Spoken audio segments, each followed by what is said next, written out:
Entonces, esto cambió a partir del mismo año, a partir de 1990, donde las fallas serias y muy serias se vuelven más representativas, como se puede ver bueno, con la flechita.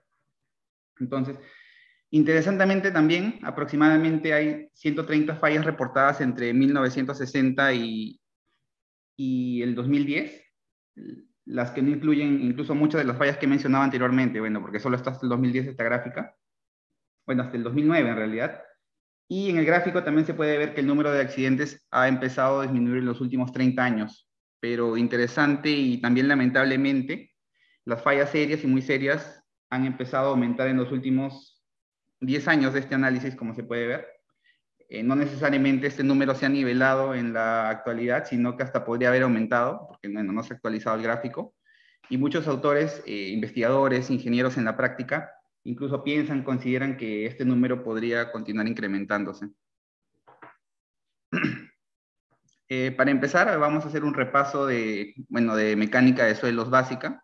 Entonces, en cuanto a resistencia al corte, tenemos el criterio de falla de Mohr-Coulomb, bueno, que lo conocemos, los chicos que son de ingeniería civil, ingeniería en general, y suelen tocar estos temas, ¿no? El criterio de falla de Mohr-Coulomb, bueno, que fue propuesta por Coulomb en 1773, si mal no recuerdo. Aún el principio de esfuerzos efectivos de Terzaghi aún no existía aún, y en esta época hay que tener en cuenta que, bueno, aún los conocimientos eran más limitados que en la actualidad. Y bueno, es así que en ese contexto se produjo esta ecuación. Luego, a comienzos del siglo XX, por los 1900, ¿no? El envolvente de falla utilizada por este criterio es propuesta por el alemán Mohr, quien estableció que debe ser una curva tangente a los círculos de Mohr. Entonces, tenemos que el criterio de falla de Mohr-Coulomb, como su nombre lo dice, es una combinación de estos dos enfoques, ¿no? No, hay un libro geotécnico famoso, el de Holtz, Kovacs y Sheehan, comenta que no se conoce quién fue la primera persona que combinó estos dos enfoques, y es curioso que a pesar de, bueno, de tener tanta cantidad de años, no se conozca también quién lo propuso de forma combinada. Bueno, en cuanto al principio de esfuerzos efectivos, tenemos que los efectos originados por la variación de esfuerzos son generados únicamente debido a los cambios de los esfuerzos efectivos. Es decir, que el suelo básicamente, el comportamiento del suelo es gobernado por los esfuerzos efectivos. Y para una condición completamente no drenada, el cambio en esfuerzo origina una variación en la presión de poros del agua, que al menos transitoriamente varía hasta que se disipa. Entonces aquí, repasando también un poco de mecánica de suelos, tenemos las invariantes de esfuerzos y deformaciones. Las dos primeras son de acuerdo a la convención de Cambridge, porque también existe una convención del MIT, y tenemos el esfuerzo medio efectivo, que es básicamente una suma de los esfuerzos principales dividido entre 3, considerando que en particular esta es para una condición triaxial donde el esfuerzo intermedio y el esfuerzo menor son iguales, por eso que está el número 2 ahí sumando al esfuerzo principal menor. Y también tenemos la deformación volumétrica, que es la suma de la deformación principal mayor más 2 veces la principal menor. La deformación desviadora, que es 2/3 de la semirresta, bueno, de la resta de la deformación principal 1 menos la deformación principal 3, y que, bueno, usando la ecuación anterior de deformación volumétrica también se puede expresar como la deformación axial 1 menos la volumétrica entre 3, ¿no? Y también una relación importante es esta relación de esfuerzos, que en esencia es la división del esfuerzo desviador entre el esfuerzo efectivo medio, y que en el estado crítico, que vamos a ver más adelante qué es, se iguala o se le suele denominar con una M mayúscula, y bueno, básicamente es esa relación de esfuerzos en el estado crítico igual a este M. Entonces tenemos ahora el comportamiento al corte del suelo denso. Mi batería está ahora.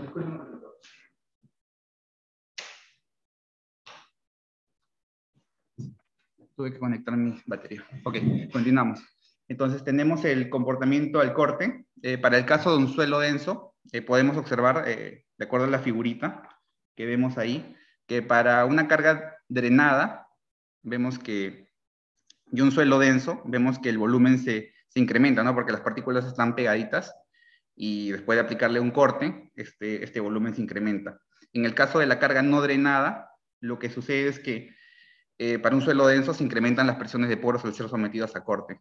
Entonces, en corte no drenado se desarrollan presiones de poros negativas y el esfuerzo efectivo, por tanto, incrementa, porque hemos visto que, bueno, el esfuerzo efectivo es el total menos la presión de poros. Eso en este caso, ¿no? Adicionalmente, la resistencia y la rigidez al corte aumentan. En este caso, no ocurre licuación, podríamos decir, de una manera gruesa. El suelo gana resistencia cuando es sometido al corte. Y un buen ejemplo de esto, por ejemplo, serían los rellenos ingenieriles, que son compactados y que experimentarían este comportamiento. Entonces también tenemos la misma analogía, pero para suelo suelto. En el caso de una carga drenada, a diferencia del caso anterior donde las partículas, bueno, aumentaba el volumen, ahora debido a que las partículas están sueltas, al aplicarles corte, más bien logran juntarse.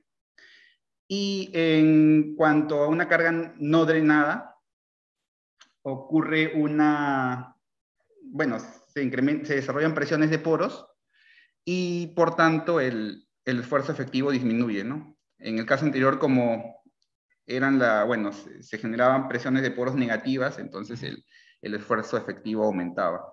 Entonces, también, como mencioné en el anterior, que en este caso, bueno, la resistencia y la rigidez se reducen, y también si la magnitud es suficiente, el suelo puede perder gran resistencia, de tal manera que puede ocurrir licuación estática, es esa pérdida de resistencia súbita que vamos a ver.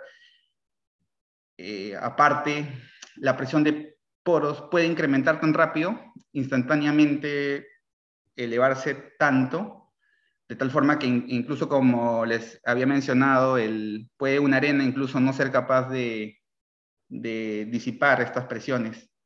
Entonces, estamos considerando ahora que muchas gradaciones de materiales son susceptibles a licuación estática. Bueno, este término, este concepto de dilatancia es en esencia el cambio de volumen ante esfuerzos de corte. Y hay un parámetro que es la tasa de dilatancia plástica, que es ese D con un índice superior P, que es la relación entre la tasa entre la tasa de deformación volumétrica plástica y la tasa de deformación desviadora plástica. Ya habíamos visto la definición de ambas, tanto de la volumétrica como la desviadora, y que se puede aproximar considerando que las deformaciones, bueno, esto plástico se podría explicar teniendo o sabiendo que el suelo, su comportamiento se podría discretizar en una parte elástica y en una parte plástica, ¿no? Entonces el comportamiento total es la suma de la parte elástica más la parte plástica, que es uno de los principios, digamos, de los modelos constitutivos elastoplásticos. Y bueno, como esa parte elástica, digamos, es cero, o podría discretizarse para podría considerarse nula para este caso, entonces nos queda que solo esa parte plástica es igual a la total, ¿no? a esos incrementos o a esas velocidades o a esos ratios de cambio de ambas deformaciones. Y como vemos en esta grafiquita, a ver, ¿no? Para el caso de aquí, para el material contractivo, vemos que la pendiente es positiva, o sea, básicamente el Y es la deformación volumétrica y el X es la deformación desviadora. En este caso, esta pendiente, ¿no? Las pendientes que vemos aquí, bueno, no necesariamente las vemos, pero sabemos que, bueno, la derivada es la pendiente, entonces estas tangentes son positivas, bueno, y comienzan a disminuir hasta cero. en el caso del material dilatante, la pendiente es inicialmente positiva aquí, pero luego disminuye hasta volverse cero, ¿no? Luego ocurre, bueno, este punto de mínima pendiente, en realidad, que coincide con el pico de la curva, porque si, bueno, si tendríamos una curva de esfuerzo de formación, veríamos que este mínimo coincide con ese pico, y luego aumenta, y bueno, y luego se vuelve, bueno, se reduce hasta cero nuevamente. El concepto de estado crítico, ¿qué es el estado crítico? Es el punto final alcanzado por los suelos durante el corte. Bueno, normalmente se podría decir que es solo cuando la dilatancia es cero, pero hay que adicionarle una condición adicional, que es cuando esta tasa de cambio de la dilatancia dividida, bueno, que en realidad es como la tasa de cambio de la dilatancia con respecto a la deformación, es decir, cuando básicamente se vuelve estable esta dilatancia en cero, ¿no? Porque puede ser cero, pero de forma transitoria. Entonces, lo que necesitamos para que sea estado crítico es que sea una condición ya permanente, que ya no cambie.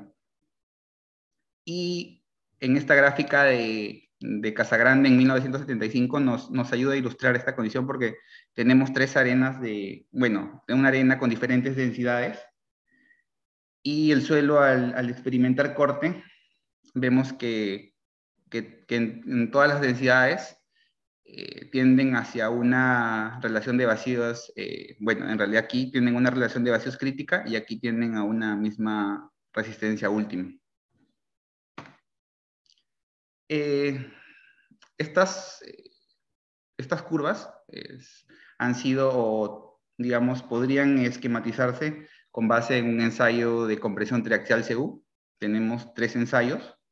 Las figuras presentan, gráficas en los planos E1 versus Q y P' versus Q en la derecha, de muestras de arena también con diferentes relaciones de vacíos iniciales e iguales esfuerzos de confinamiento efectivo bajo corte no drenado. Entonces, para el caso 1, que se observa el incremento continuo del esfuerzo desviador, conforme aumenta la deformación axial, comportamiento que es típico de una arena densa sometida a corte no drenado.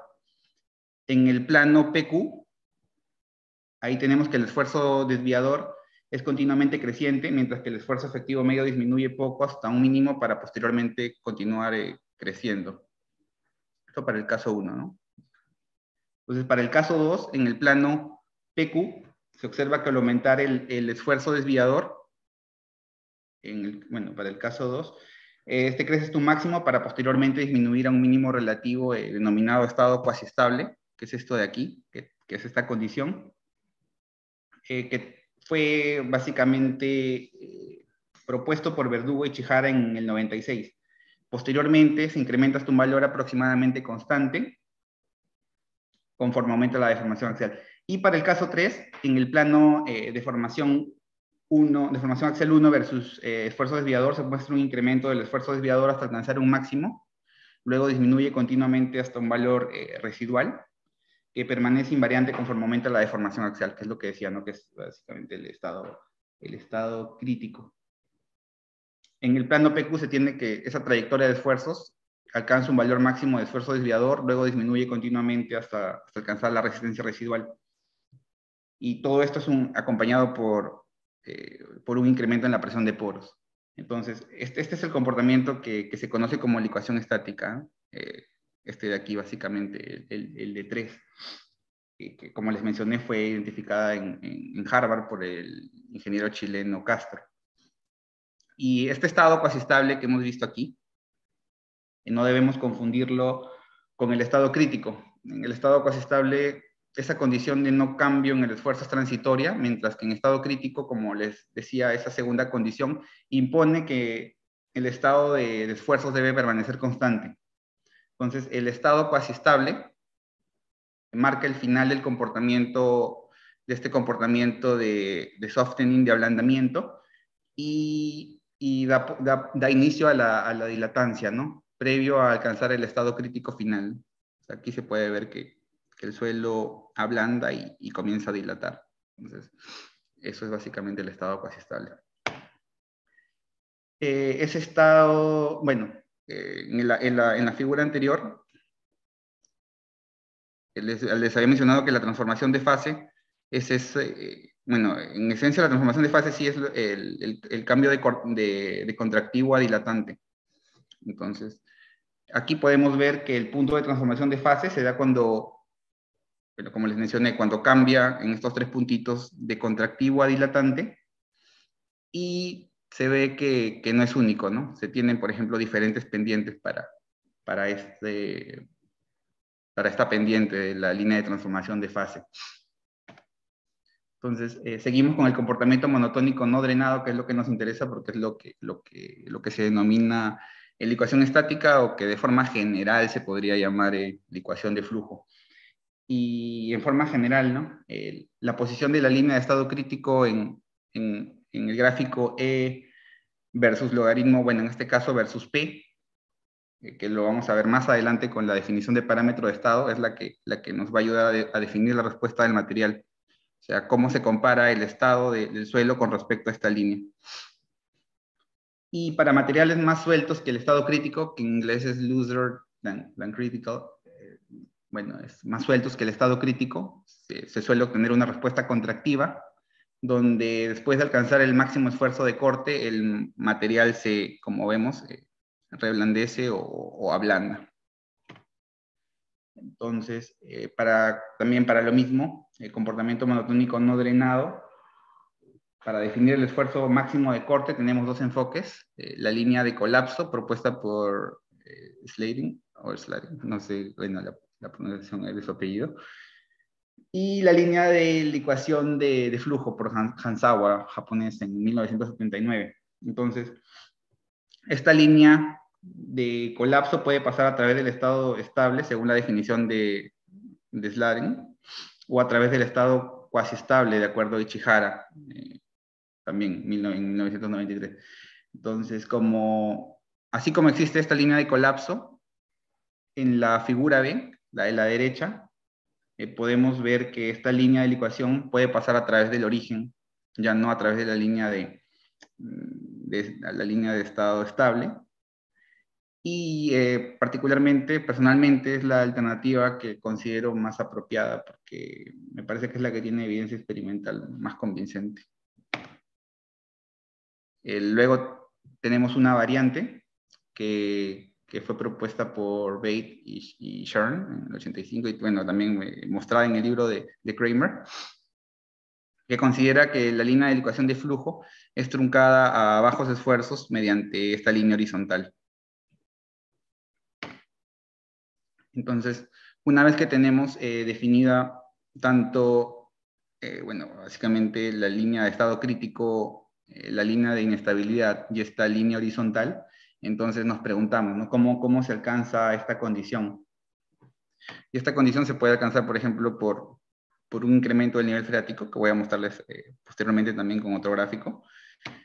Puede ser con, por ejemplo, una extensión lateral, como el caso anterior, y también puede ser con una carga, bueno, no necesariamente de misma amplitud, sino heterogénea, cíclica, pero que logra tocar esta línea de inestabilidad, y es una vez que se logra esta línea de inestabilidad, que puede llegar de la manera que sea, la cosa es que la toque, y de ahí ya se genera una respuesta básicamente no drenada que lleva a la licuación, que es la licuación estática.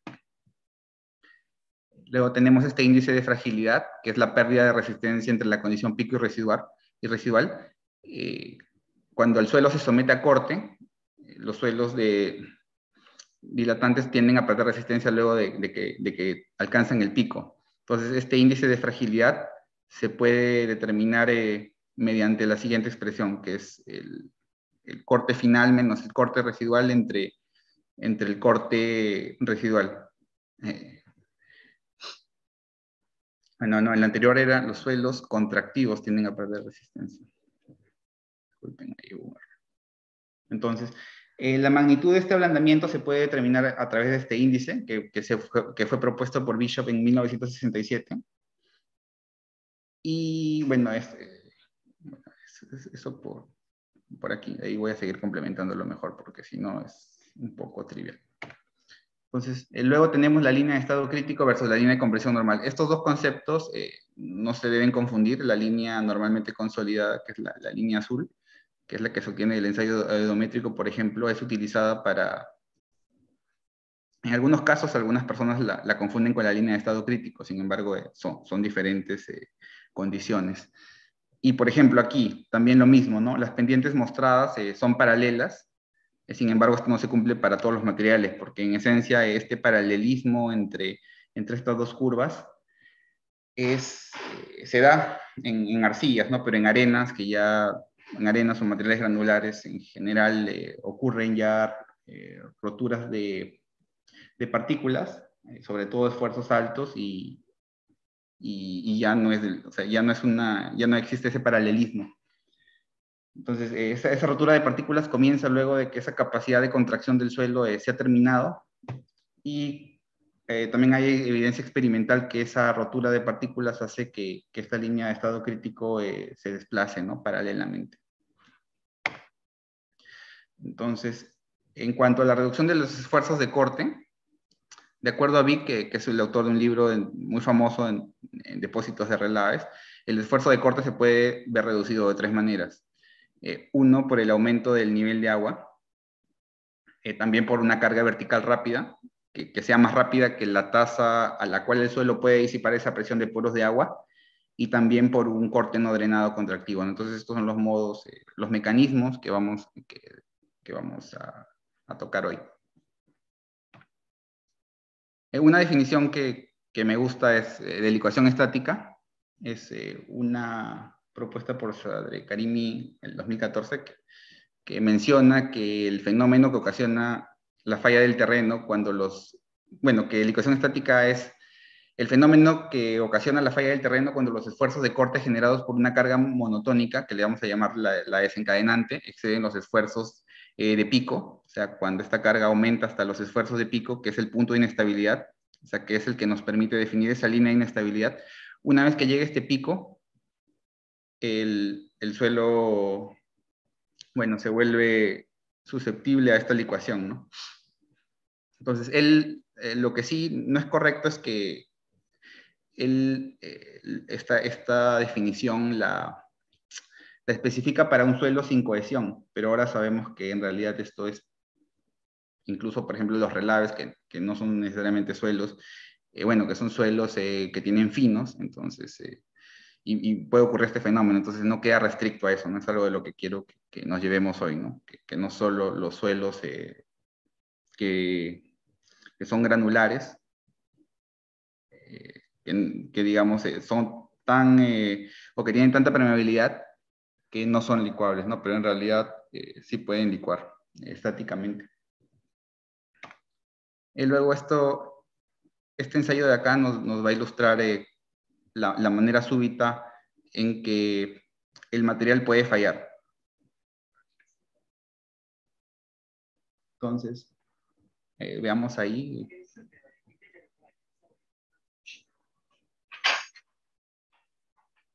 Entonces, el sonido ahí le da un poco de dramatismo. Entonces, en este video lo que hemos visto es un ensayo de extensión triaxial a esfuerzo controlado. Lo que ocurre es que, una carga constante está siendo aplicada por cargas muertas encima de la muestra, y también permite que la presión de celdas se incremente de forma constante.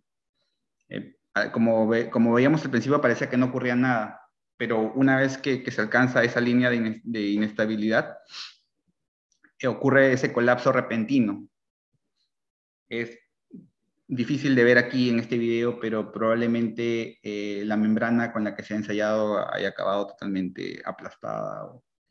Entonces, eso fue una demostración de cuán rápido puede ocurrir licuación estática en un material frágil como el que se ha ensayado.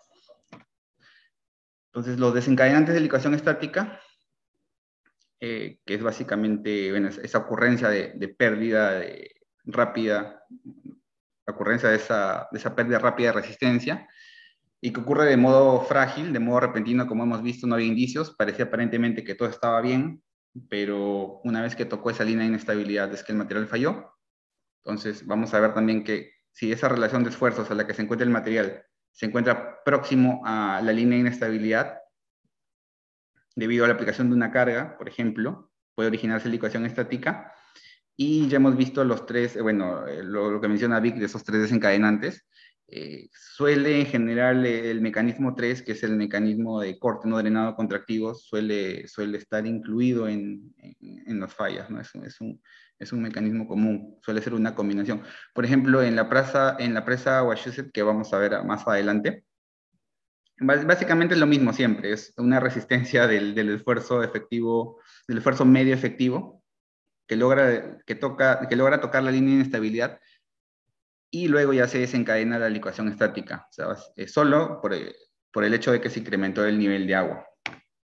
Igualmente, si tenemos un recrecimiento rápido o por una colocación de material de forma rápida, también puede ocurrir este fenómeno.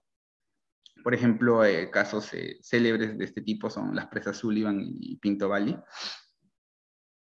Luego tenemos el siguiente, que es la erosión rápida en el pie del talud. También esto es un mecanismo de extensión lateral, ¿no? Se descarga el suelo, entonces ocurre esta trayectoria de esfuerzos que logra tocar de nuevo la línea de inestabilidad y desencadenaría la licuación estática. Bueno, en general puede ser una excavación de material o remoción en la base de la estructura. Y sí, esto también puede desencadenar la licuación estática para tenerlo presente. Este mecanismo es bastante interesante, que es el mecanismo de extrusión lateral o basal, que lo vamos a explicar mejor con este gráfico, o bueno, con este sketch, donde vamos a imaginar que una arcilla comienza, la arcilla en la base comienza a deformarse por la razón que sea, esta arcilla de aquí. Entonces, el esfuerzo efectivo principal mayor, bueno, tenemos el estado ahí de esfuerzos básicamente de este elementito, que como la arcilla comienza a desplazarse, esta tiene un esfuerzo principal mayor de 200 y un esfuerzo principal menor de 120. Entonces, como les decía, se comienza a desplazar y comienza a haber un decremento de ese esfuerzo principal menor en este elemento. Entonces, como resultado, como hemos visto las definiciones, que P' era sigma 1' más 2 sigma 3' entre 3, entonces tenemos que el sigma 3 está decreciendo, entonces el P' va a disminuir, porque sigma 1 más 2 sigma 1' más 2 sigma 3' entre 3, entonces si este decrece, también decrece el P, y como tenemos que el Q es sigma 1' menos sigma 3', al decrecer, entonces aumenta, ¿no? Entonces estamos llegando a esa condición. Este es un mecanismo fundamental para entender la licuación estática, ¿no? Que, por ejemplo, por el mismo desplazamiento de una cimentación, un elemento se puede llevar a la falla y siempre lo mismo, es la línea de inestabilidad o el punto pico, y a partir de ahí comienza esa pérdida súbita, repentina de resistencia, ¿no? y tan catastrófica que hemos visto con anterioridad. Los mecanismos de desencadenamiento usualmente son una combinación, tienen más de un problema. Por ejemplo, suelen iniciarse por algo completamente ajeno. Por ejemplo, en Maritzburg, en Sudáfrica, hubo un rebose ocasionado por una tormenta, lo que ocasionó la falla de la presa. Entonces, la descarga lateral causada por la falla de la presa conllevó a la licuación estática de los relaves que estaban contenidos en el embalse. Y el análisis numérico para esto nos permite establecer el estado inicial de esfuerzos con respecto a esta línea de inestabilidad, porque requerimos saber, digamos, dónde está ubicado ese esfuerzo, ese estado del material con respecto a la línea de inestabilidad para ver cuán lejos o cuán cerca estamos. Entonces siempre es importante también, definir ambas líneas, ¿no? La inestabilidad y la de estado crítico. Entonces, análisis adicional puede ser requerido para evaluar, los impactos de diversas condiciones de carga. Es cierto, como elemento numérico se puede simular esas condiciones de carga. Y debido en el video lo vimos, la muestra se deforma casi sin aviso, sin previo aviso. Entonces el método observacional no sería aplicable, y esto es algo también en el libro de Jeffries Ambin se menciona. que recalcan que el enfoque observacional no es aplicable a la ecuación estática, porque se pueden observar presiones de poro, por ejemplo, usando piezómetros o lo que sea, para entender el estado actual del suelo, y en ese aspecto sí se podría usar, ¿no? Pero no podemos confiar en solo observar desplazamientos en el talud, agrietamientos en la cresta, porque no hay tiempo, no es una pérdida repentina de resistencia y súbita, ¿no? Entonces, nuevamente, las trayectorias de esfuerzos, lo que les decía, es básicamente algo compuesto, no es solo un mecanismo de falla, puede ser, por ejemplo, la combinación de lo que vemos ahí como 1 y 2.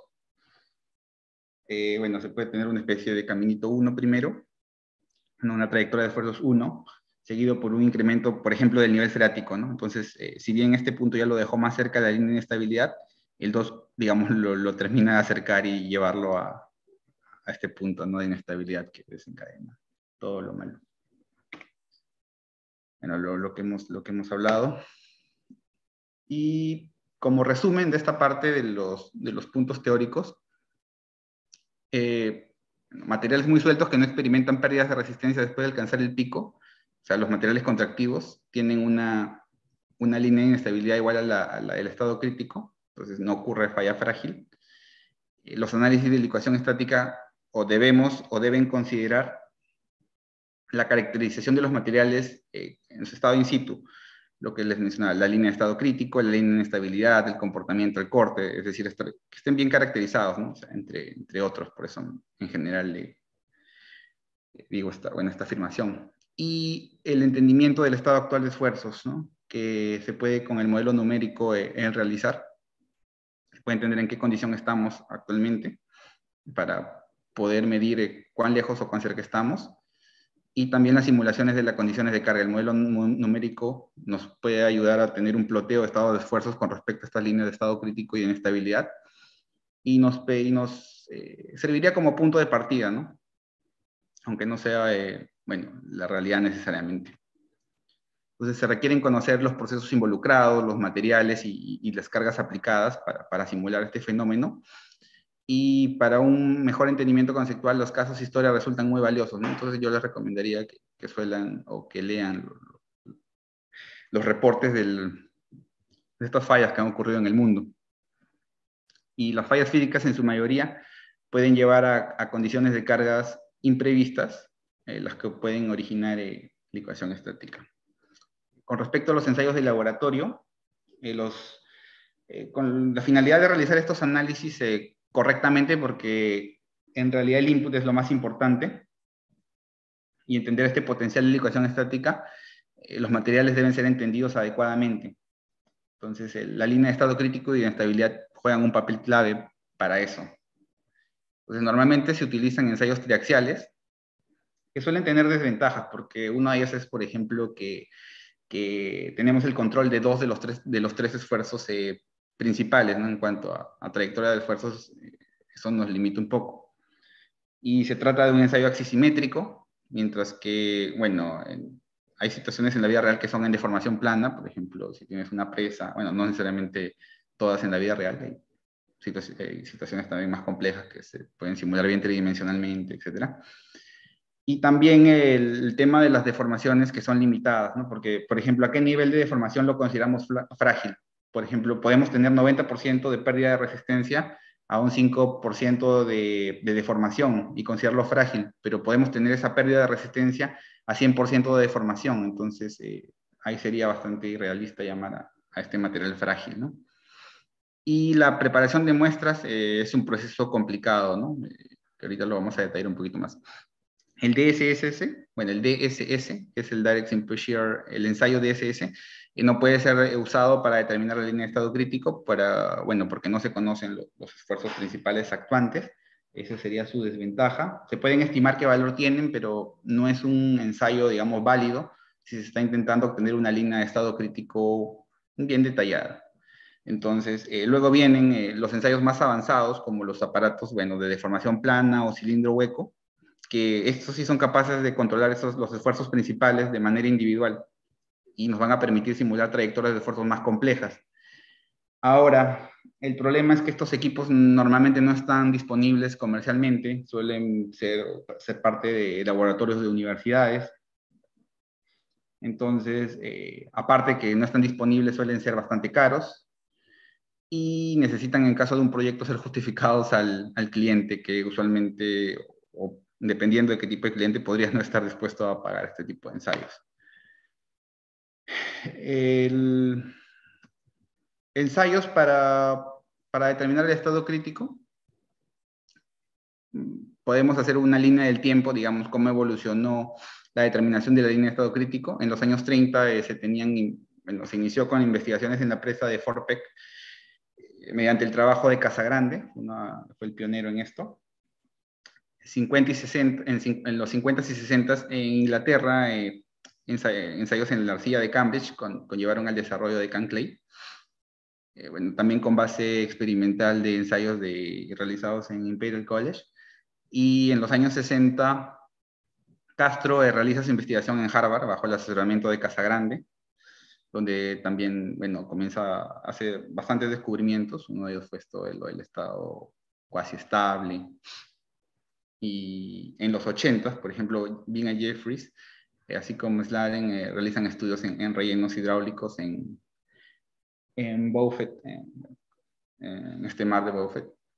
Y a partir de los años siguientes se ha mejorado toda la caracterización de relaves basados en métodos realizados o utilizados para este lugar, ¿no? que Bing y Jeffries estudiaron. Entonces, ahora la preparación de especímenes. Los ensayos de laboratorio tienen también su limitación, no solo son representativos de la condición inicial, bueno, del espécimen ensayado. Entonces, si bien la preparación de una muestra en condición densa es más sencilla que para una muestra suelta, que suele tener bastantes complicaciones, al ser sometidos a corte se pueden producir bandas de corte que van a complicar el cálculo de la relación de vacíos. Entonces, eso también se puede intentar solucionar. Hay unos métodos que digamos, te permiten, digamos, corregir este déficit, pero no es una respuesta, digamos, medida de forma real, ¿no? Sino ya es como una corrección que se realiza. Y para la preparación de muestras existen diferentes técnicas como air pluviation, water pluviation, moist stamping, entre otros. Y todos estos, bueno, tienen diferentes formas de hacerse. Y, por ejemplo, para relaves, bueno, no le mencioné aquí, pero un tipo de preparación de muestra que podría resultar adecuado en temas de fábrica podría ser la preparación por deposición, ¿no? En slurry, este tipo de muestra, ¿no? Una muestra tipo slurry, mejor dicho. Entonces, en la fotito acá tenemos una banda de corte, que es lo que se origina cuando una muestra densa es ensayada en el ensayo triaxial. Pasando ya del laboratorio al campo, tenemos que tener en cuenta la variabilidad del material, incluso en rellenos estructurales existe cierta variabilidad, y sobre todo en depósitos de relaves, donde la deposición de relaves se realiza no en un año, sino en varios años, entonces es probable que el material cambie a lo largo del tiempo. Entonces, si tú ensayas, no sé, una muestra ahora y de aquí ensayas la producción de acá a 10 años, va a ser diferente, ¿no? Entonces también tenemos que tener en cuenta dónde mandamos a hacer nuestras muestras, porque pueden emplear, no sé, diferentes estándares, procedimientos, diferentes tipos de preparación, lo que puede llevar a variabilidad en los resultados que obtenemos. Entonces es importante también, un detalle importante es medir la relación de vacíos, cómo varía en la etapa de consolidación, que nos es útil, menos para determinar, bueno, en la calibración de un modelo, etc.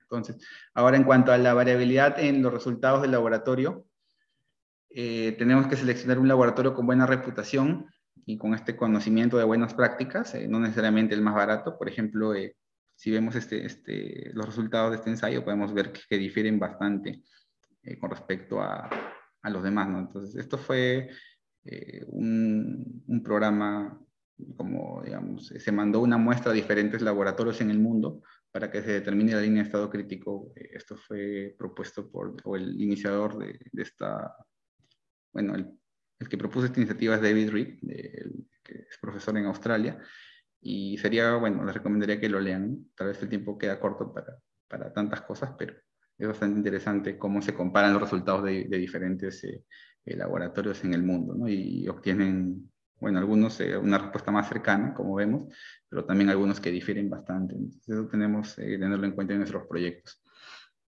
Y luego ya, después de hacer esto, bueno, después de haber hablado del tema del laboratorio, ahora vamos a hablar del ensayo de penetración cónica, el CPT, que bueno, si se le combina con medición de presión de poros ya se convierte en un CPTU, y si se combina con la medición de ondas de velocidad de cortes ya es el SCPTU, etcétera, eso ya lo conocemos. Entonces es importante conocer el estado inicial para realizar nuestros análisis de ecuación estática, y el CPTU nos puede ayudar en esta tarea. Entonces, ante esto también nos podemos preguntar, ¿no? Entonces, si podríamos tener especímenes inalterados, entonces, ¿qué tan preciso va a ser, ¿no? Para nuestros materiales y las situaciones que vamos a modelar, porque normalmente está restringido, ¿no? A las condiciones por ejemplo, el confinamiento de donde tu muestra ha sido extraído, o la densidad, ¿no? Entonces, podríamos necesitar un mayor rango de condiciones para poder representar el terreno real. Entonces, de ser real, de ser así, ¿no? O sea, que nos representa de forma precisa, que también funcionan estos métodos, tales como el tubo Shelby para el muestreo en bloque, etc. Y también tenemos que tener en cuenta la disturbancia de muestras durante el transporte, durante el tallado, durante la instalación. En el equipo de ensayo esta suele ser significante, entonces tenemos que tenerla presente. Y no siempre existe, bueno, de nuevo el cliente, si es un proyecto privado, no siempre existe una disposición para un muestreo inalterado en estos equipos avanzados que les había mencionado, ¿no? Como el columna resonante, o, bueno, no lo mencioné, pero mencioné, por ejemplo, el cilindro hueco, ¿no? Entonces, considerando todo lo anterior, el CPT se constituye como una mejor alternativa debido a la posibilidad de que nos permite obtener el estado de los materiales in situ. Entonces, nos permite tener el estado in situ de los materiales, complementando la determinación de la línea de estado crítico e inestabilidad que las podríamos haber obtenido, por ejemplo, en laboratorio. Y de nuevo, la variabilidad de los materiales es bastante importante. Este estado in situ debe ser comparado a su correspondiente línea de estado crítico. Esto lo digo porque, por ejemplo, si comparo un material en el CPTU, esta comparación la debo hacer con un material de una granulometría, si no es idéntica, muy parecida, para poder hacer estas comparaciones, porque si no estamos hablando de que en campo quiero evaluar algo con los resultados del laboratorio de otro material. Entonces, a veces por limitaciones se termina haciendo esto, pero se debe tratar de minimizar esto. Por ejemplo, aquí tenemos 4 tipos de materiales diferentes encontrados en un solo perfil de un CPTU. Entonces, podemos ver la variabilidad en cuanto a finos, ¿no? Hay uno de 20% de finos, entre 0 y 1, entre 30% de finos, otro de 60%. Y todo esto en un solo perfil. Entonces, el CPTU, bueno, esto es solo algo bastante introductorio, entonces nos da la medida directa de estos 3 parámetros: la resistencia de punta, la resistencia del fuste y la presión de poros. Y ahí tenemos estas definiciones de parámetros normalizados, que es la resistencia de punta normalizada por el esfuerzo vertical efectivo, que es este QT, menos el esfuerzo vertical total entre el esfuerzo vertical efectivo. Tenemos la relación de flexión normalizada, que es este FS, dividido entre el QT menos el esfuerzo vertical. Y bueno, normalmente se expresa en porcentaje, por eso es el 100. Y este BQ, que es el exceso de presión de poros en normalizada, que resta el SU0 menos el U2 menos el U0 entre el QT menos el esfuerzo vertical total. Y lo importante es que del CPTU, con base en este parámetro IC, que es el índice material, que está en función también a parámetros del CPTU, se puede determinar el tipo de comportamiento que el suelo experimentaría, no necesariamente en base a su granulometría, sino a comportamiento, ¿no? Y para esto tenemos dos propuestas, una de Bean and Jeffries del 92 y otra de Robertson and Wright del 98, con diferentes rangos, como podemos ver, pero que tienen una idea muy parecida, ¿no? Solo diferente en los rangos y la forma en que se calcula cada expresión. Entonces, luego vamos a hablar ahora del parámetro de estado. El parámetro de estado es la relación de vacíos menos la relación de vacíos en el estado crítico. Y Bean y Jeffries fueron los primeros que propusieron este parámetro de estado. No debemos confundirlo con el ángulo de dilatancia. E incorpora tanto el efecto de la relación de vacíos y del esfuerzo efectivo medio. Entonces, como les decía, es básicamente esta diferencia, la relación de vacíos actual y la relación de vacíos en el estado crítico, para el mismo esfuerzo efectivo medio, ¿no? O sea, a la misma altura. Sería comparar básicamente la relación de vacíos con respecto a la línea de estado crítico. Y luego existe esta línea que también se propone, por ejemplo, algunos autores dan la recomendación, uno de ellos es también Bean and Jeffries. Estos autores proponen que no necesariamente la división entre suelo contractivo y dilatante sea cero, sino que esté desplazada en 0.05 hacia abajo, ¿no? Que sea un negativo 0.05 la división entre contractivo y dilatante.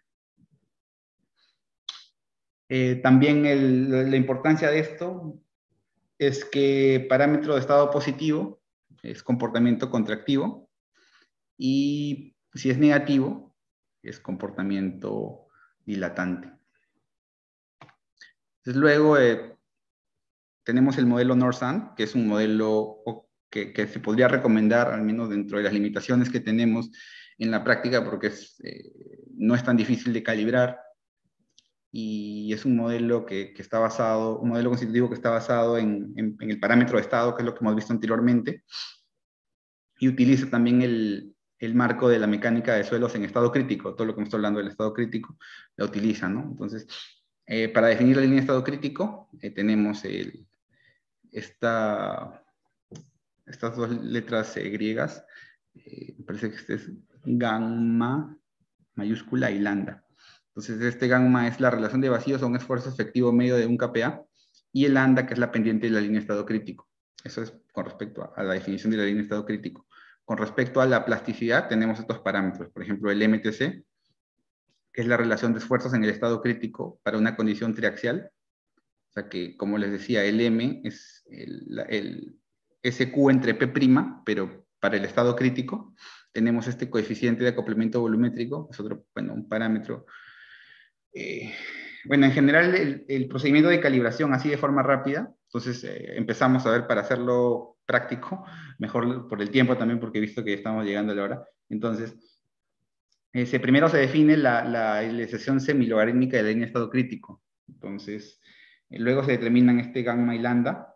Luego tenemos que los valores de parámetro de estado inicial se utilizan o se obtienen utilizando las relaciones de vacío y esfuerzos medidos, mientras que las relaciones de esfuerzos en el estado crítico en compresión triaxial, o sea, este MTC, se determina mediante la gráfica de esfuerzo-dilatancia, digamos, Q entre P' versus dilatancia, donde la intersección de esta línea con el eje de abscisas, o sea, la dilatancia cero, es el MTC. Y de ahí el parámetro estado de dilatancia, este chi, de triaxial compression, se determina mediante el gráfico de la dilatancia máxima, bueno, que se le llama, bueno, que su símbolo es de mínimo, pero es mínimo porque la compresión es positiva, pero en realidad es dilatancia, versus el parámetro de estado en la dilatancia máxima. O sea, esta gráfica se grafica y se obtiene este parámetro. Luego, para obtener el módulo de corte máximo, que es este G0, se pueden utilizar, por ejemplo, Bender Elements o ensayos de columna resonante y corte torsional, alternativamente geofísica.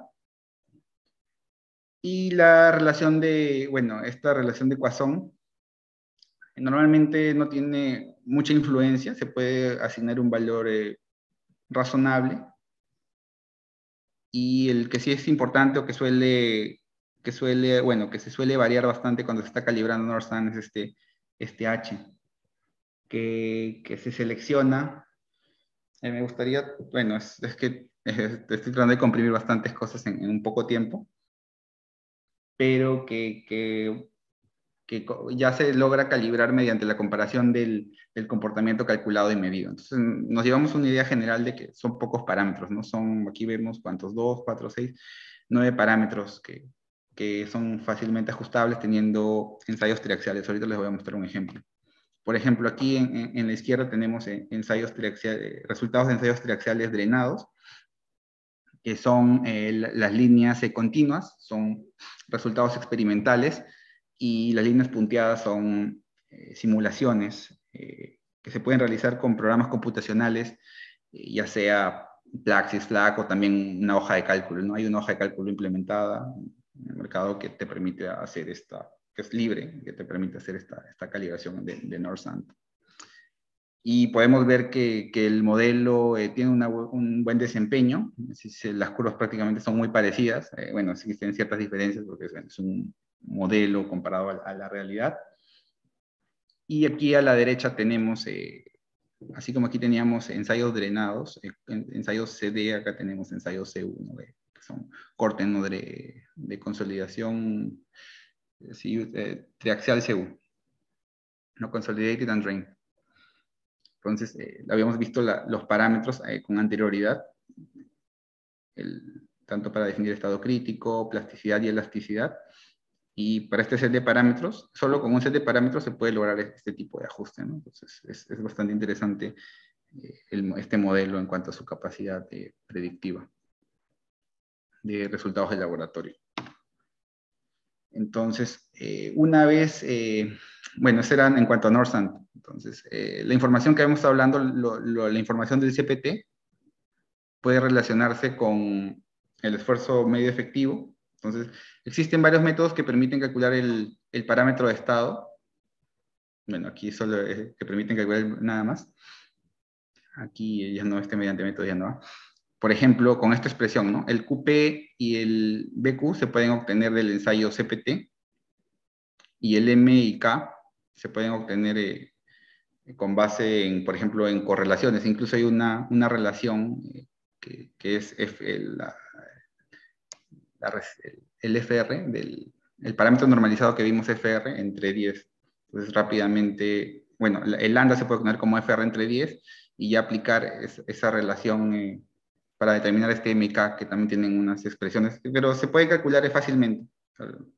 No las he puesto aquí porque era bastante también. Y también tenemos otra expresión también con base en el CPTU, es esta de aquí, pero esta de aquí es una adaptación de Plius de 1992, Plius et al. Y esta de aquí es de Robertson del 2010. Entonces, con ambas podemos tener al menos un valor inicial de estado crítico fácilmente con resultados del CPT. Entonces, lo que nos podemos llevar de todo lo que dije es que con el CPT se puede estimar un parámetro de estado, ¿no? Entonces aquí estaríamos comparando ese rango, por ejemplo, para una determinada altura que tenemos, o para una determinada profundidad, tenemos un rango de parámetro de estado que se puede plotear aquí y ya ver en comparación con la línea de estado crítico, y acá en comparación con ensayos del laboratorio que se han realizado, ¿no? Y tener una estimación de ese parámetro de estado. Entonces, en cuanto a los casos historia, voy a mostrarles, no voy a ser tan específico, bueno, porque he visto que el tiempo ya hemos casi alcanzado, voy a tratar de hacerlo un poco rápido. Voy a hablar un poco de Wachusett y de Cadia. Bueno, de Wachusett en Estados Unidos y bueno, Cadia en inglés en Australia. Entonces, el primer caso, que es el de la presa Wachusett, si bien no es un depósito de relaves, me gusta porque es un buen ejemplo de licuación estática. Es una presa de almacenamiento de agua que se construyó en los comienzos del siglo XX en las afueras de Boston, en Massachusetts.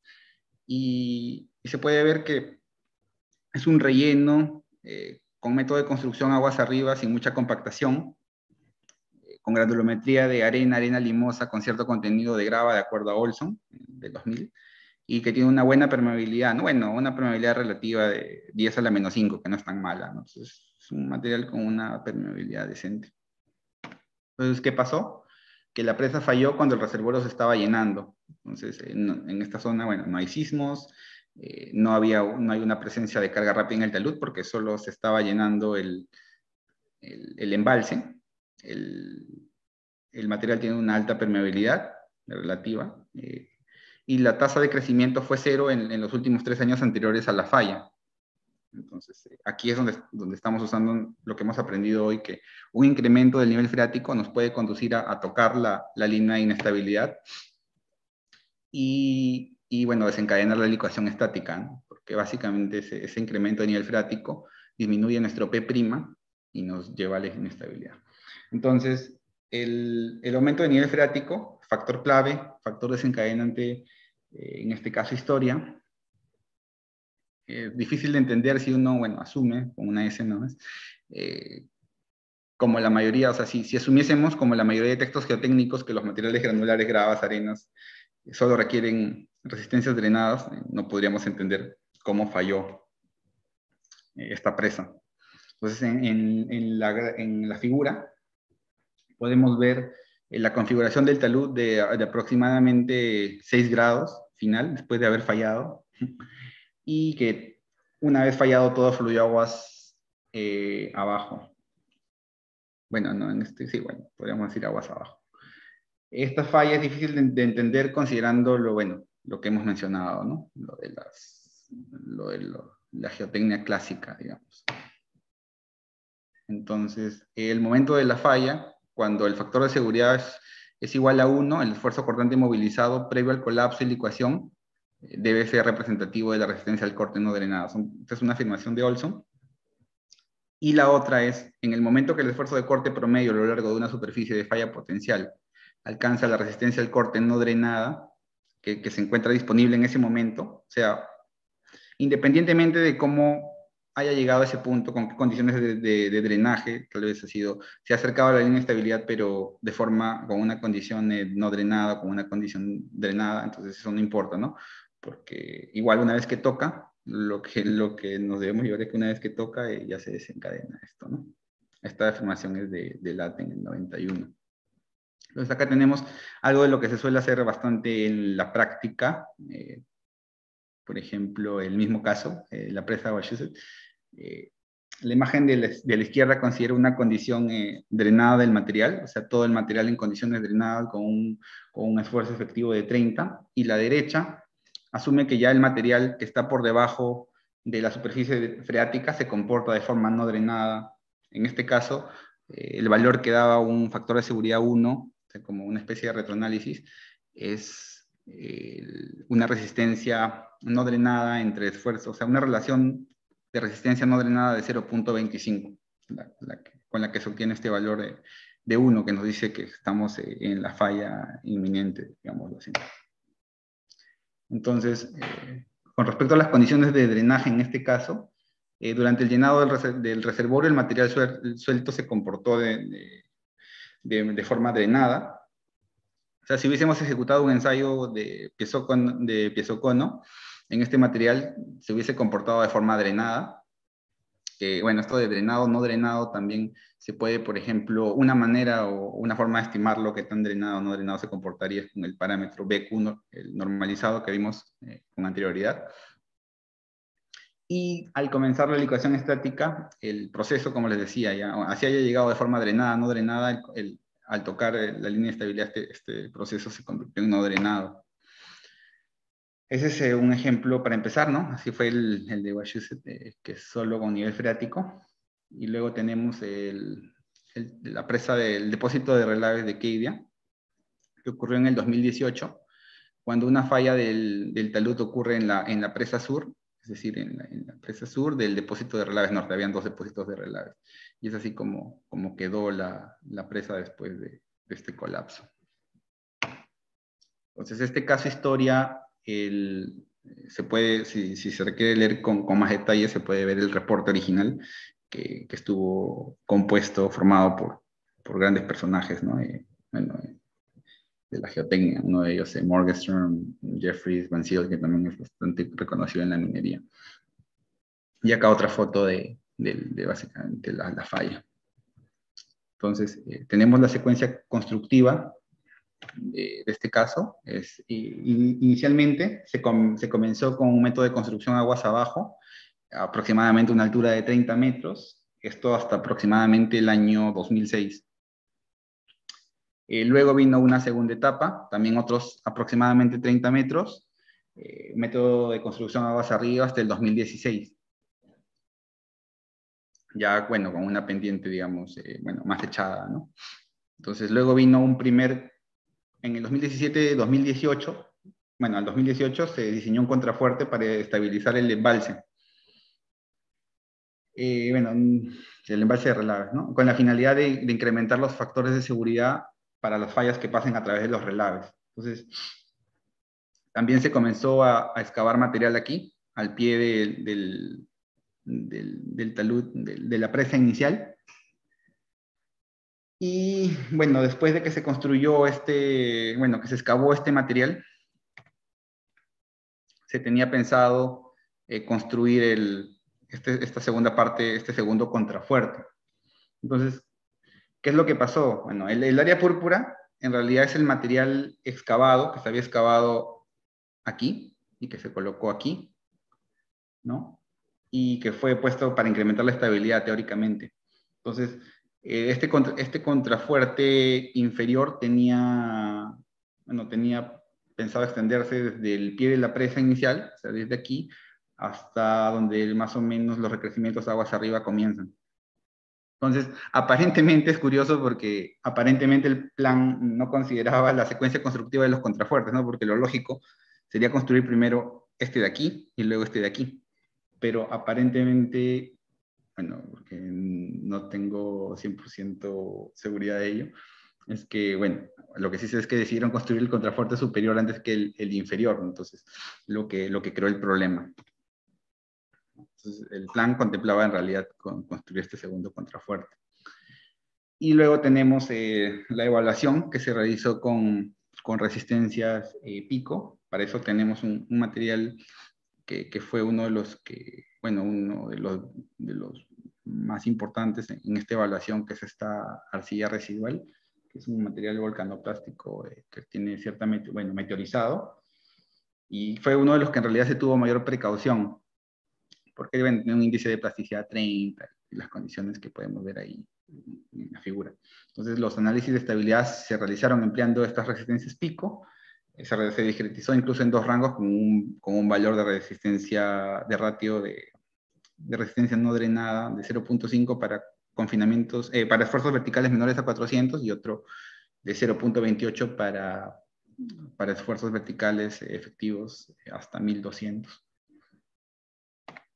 Entonces, luego, usando FLAC, en este caso en particular, este panel independiente de los personajes que mostré con anterioridad, bueno, ellos realizaron el modelamiento en FLAC, y se consideró ablandamiento por deformación en la arcilla, y NorSand, el modelo que habíamos estado hablando, fue empleado en el modelamiento de los relaves. Entonces, aquí abajo, después de simular toda la historia constructiva, podemos ver que existe una zona de debilitamiento por deformación, que comenzó con la colocación de los recrecimientos aguas arriba, con esto de acá, y se terminó de propagar ya con la construcción del contrafuerte, en realidad. Entonces, si bien se inició, bueno, evaluando el debilitamiento de la cimentación arcillosa, pero querían determinar cómo esto conllevó a que los relaves licuaran, ¿no? Los relaves que están contenidos.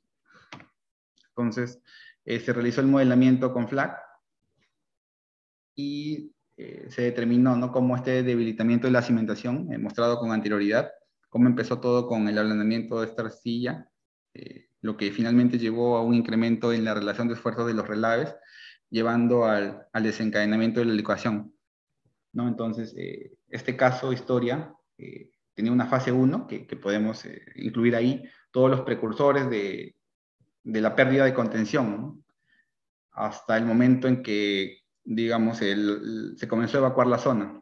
Entonces, estos movimientos en fase 1 fueron relativamente lentos. Y recién es que la licuación de los relaves comienza con una denominada fase 2, Entonces, incluso también se tenía conocimiento de que ocurrieron 2 sismos en la zona, pero que, bueno, que se determinaron que no fueron necesariamente los que desencadenaron esta falla, ¿no? Y básicamente es así como se dio la falla de la presa bueno, el depósito de relaves de Keidia, que está bastante bien resumido y explicado en este informe del panel liderado por Morgenstern. Entonces, como conclusiones y recomendaciones, la presión de poros de agua reduce la resistencia al corte del material básico, aunque parezca elemental, es algo que nos ha ayudado a entender hoy día a lo largo de los ejemplos, su papel clave. El corte no drenado contractivo es en ocasiones no tomado en cuenta. Lo que les decía, a veces se ignora este comportamiento.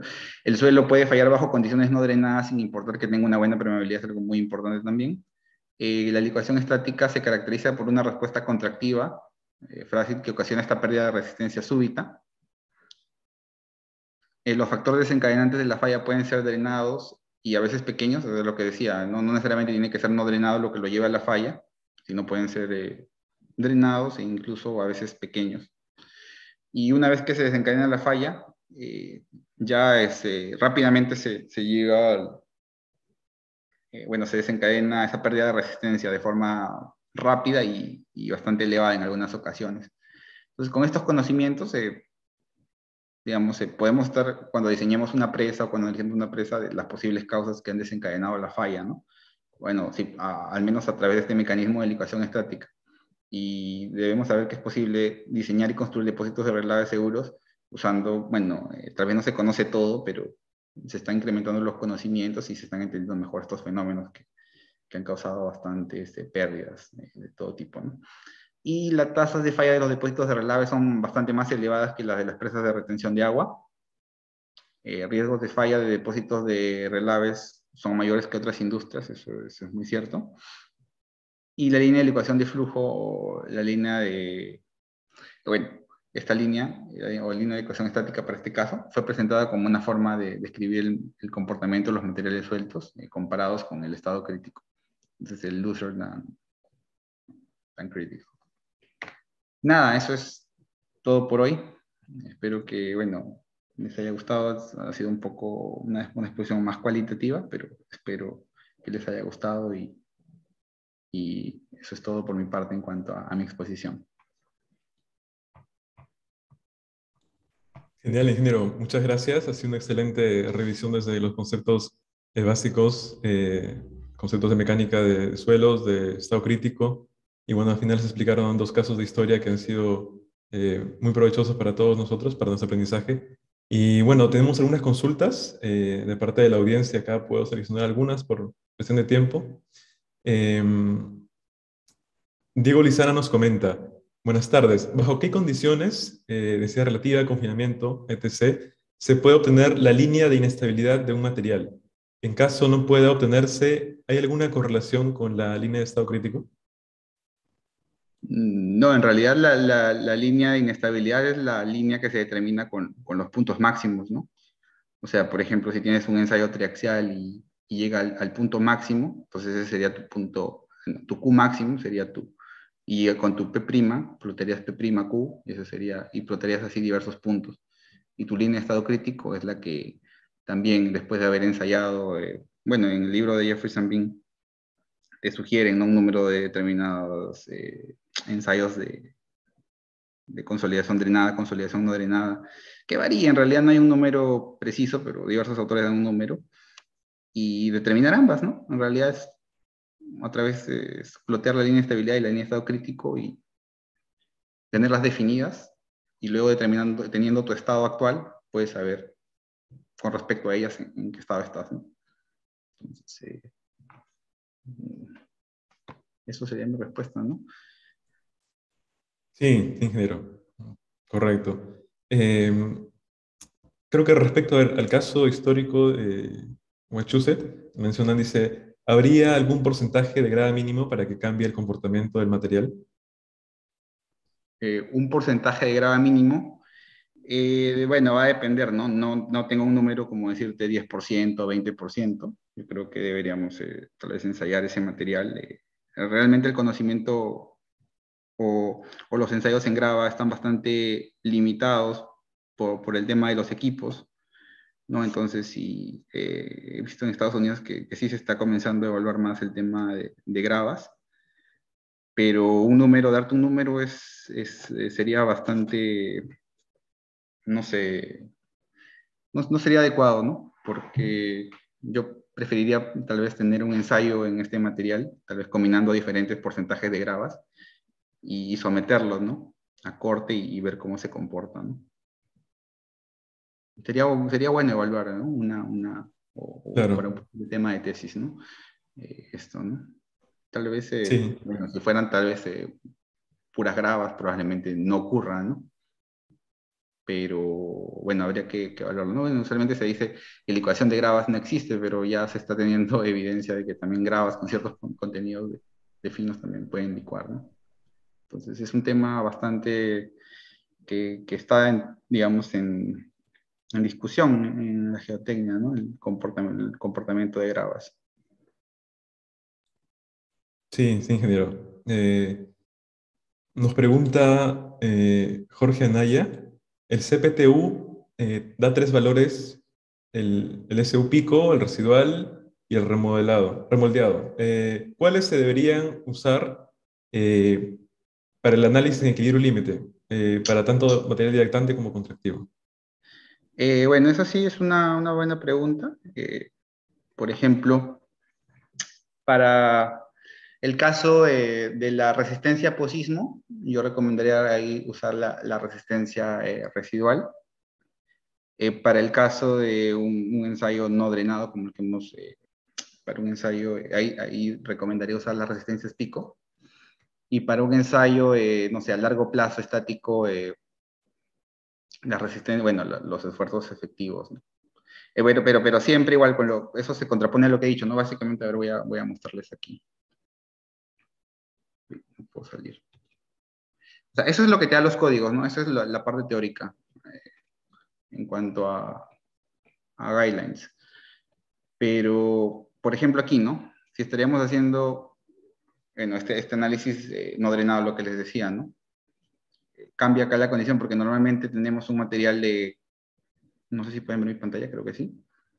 Diríamos es un análisis drenado, entonces a todo le damos phi 30 grados y lo analizamos de esa manera, ¿no? Entonces ya en el análisis no drenado a este material sí deberíamos darle lo que les decía, ¿no? Las resistencias pico, SU pico, o que sería el SU yield, y para la condición posismo, ya ahí recién entraría el tema de las resistencias residuales.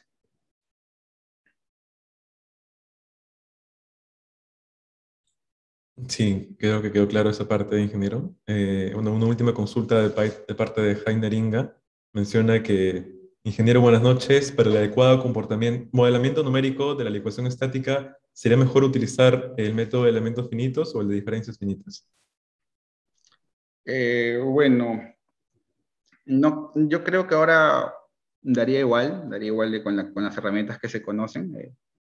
Tal vez bueno, con anterioridad se creía que el método de diferencias finitas era mejor, pero con la actualidad, digamos, anteriormente lo que complicaba el método de elementos finitos es este problema del softening, que hacía que no se pueda, o que el programa, digamos, colapse y no se tenga una buena, bueno, una respuesta del problema ante estas condiciones.